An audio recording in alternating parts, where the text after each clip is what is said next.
Can a radical journalist, once lost and searching, truly become a servant of Christ's mercy? The story of Dorothy Day challenges our deepest assumptions about holiness, rebellion, and the power of love to transform both a single life and an entire world. Dorothy Day's early years were marked by restless longing and fierce independence. Born in Brooklyn at the turn of the 20th century, she grew up amid the bustle and hardship of a changing America. Her family moved frequently, enduring financial hardship after her father lost his job. Even as a child, Dorothy felt an ache for meaning and justice. She read voraciously, absorbing stories of suffering and heroism. The world's cruelty stung her, and she longed for answers.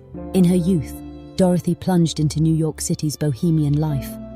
The city's crowded streets became her classroom, a place where ideas collided and passions ran high. She found her voice as a writer and journalist, penning articles that championed the poor and challenged the status quo. In smoky cafes and crowded tenements, she debated with anarchists, socialists, and dreamers who, like her, burned for a better world. Yet beneath her activism, Dorothy wrestled with emptiness. She sought fulfillment in causes, relationships, and fleeting joys, but the ache remained. Dorothy's journey was far from easy. She experienced the depths of human pain, broken relationships, an abortion she would later regret, and the disappointment that comes when ideals collide with reality. She rejected faith, believing the church an enemy of the poor. Yet God's grace was already at work, quietly stirring her heart.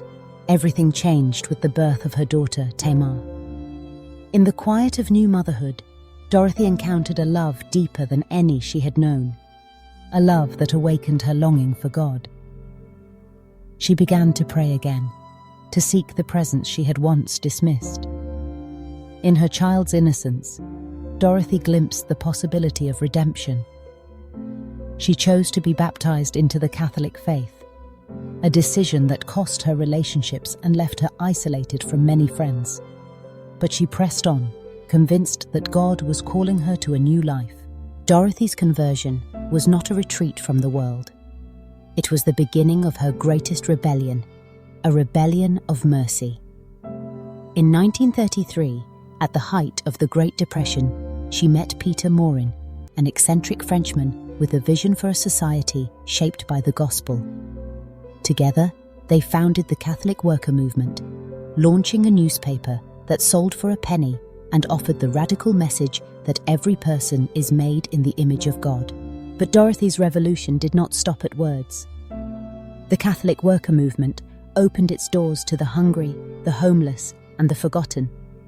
In the heart of the city, Dorothy established houses of hospitality, places where the poor were not merely pitied, but welcomed as family.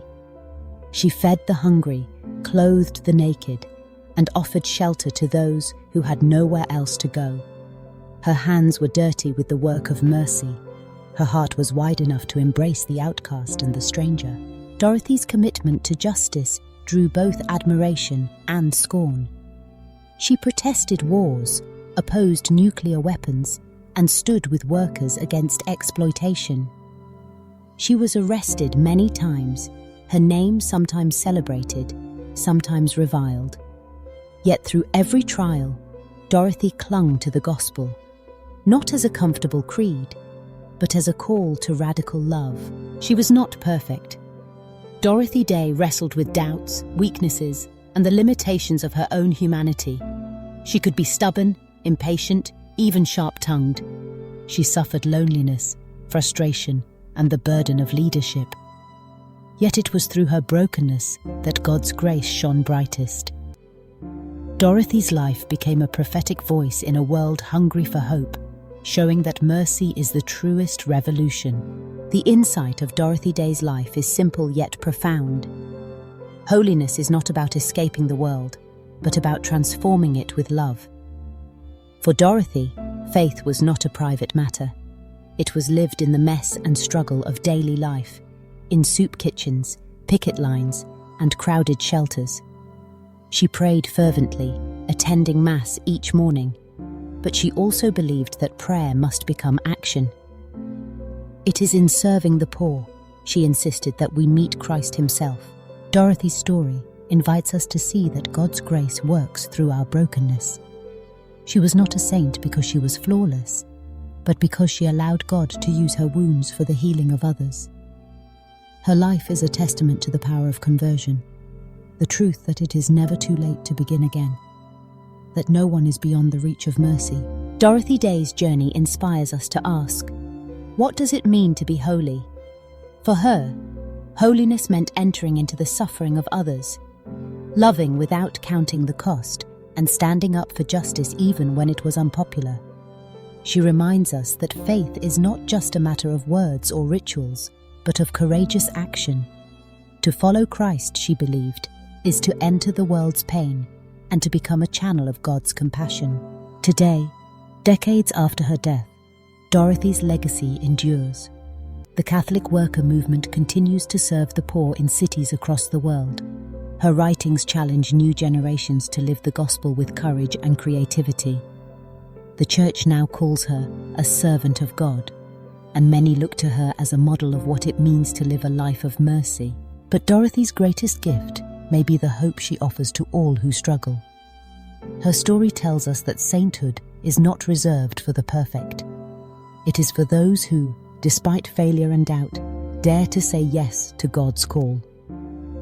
It is for the restless, the wounded, the seekers, and the rebels. If God could use Dorothy Day, a bohemian journalist, a single mother, a woman acquainted with sorrow, then He can use any of us. Dorothy teaches us that each day is a new beginning. She invites us to see Christ in our neighbor, to serve with humility, and to believe that love can change the world. Her life whispers this truth. In the heart of brokenness, there is always the possibility of grace. So let us remember Dorothy Day, not as a distant saint, but as a fellow pilgrim. Let her story encourage us to open our hearts to God's mercy, to serve with courage, and to trust that even the smallest acts of love can become part of a greater revolution. If Dorothy could begin again, so can you. And through your life, the world can be transformed by love.